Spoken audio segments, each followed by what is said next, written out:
प्यार के बारे में, वो प्यार के बारे में ही बोल रहे थे, 2 लाइन गाने। ये भैया कृष्णा भैया, अरे भाई तू नागा जी के भाइयों हवा का।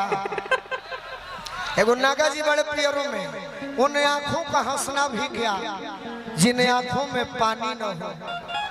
वो जवानी जवानी नहीं जिसकी कोई कहानी न हो।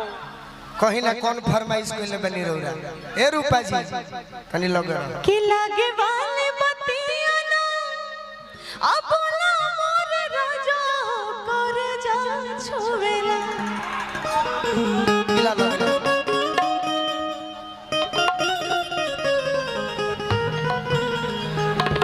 कि तोहरी मीठी मीठी बतिया कर जा छुवेला। अरे हो करे जा छुवेला। एक लाइन बोल दीजिए उनके लिए। एक लाइन फरमाइश रहे। नहीं मतलब आप बोल दीजिए लाले लाले होठवा। कुछ प्यार के बारे में कहना छोड़ा, लाले लाले उठावा। आयो दादा आपका प्यार, आपका प्यार इनको साड़ू भाई बैठा ना, हमरो को कुछ कहे। ए सुनिए ना, लास्ट में करेंगे ना सगाई हम लोग। कौन इसके लेने उन्हें हो जाता है। थोड़ा सा इंतजार कर। इससे कहिए प्यार के बारे में। राजा हो करे जा छुएला, इस पर हम कह सकते हैं कि एगो बिया गोर एगो अरे बनिए ससावर अखिया गइल हमर लोड़ी।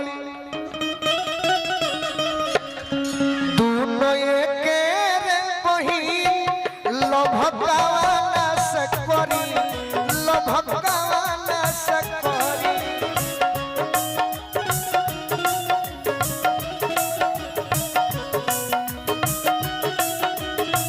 ये भाई कृष्णा सर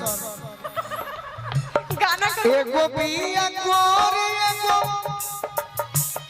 तनिया ससावर अखिया गइल हमर लोड़ी।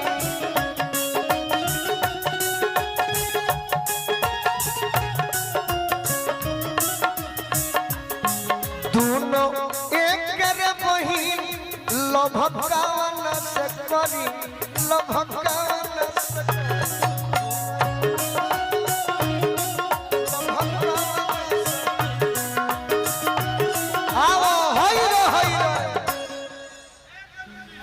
जी। रौरा जागले बनी काम ही रौरा भी जिया तनी।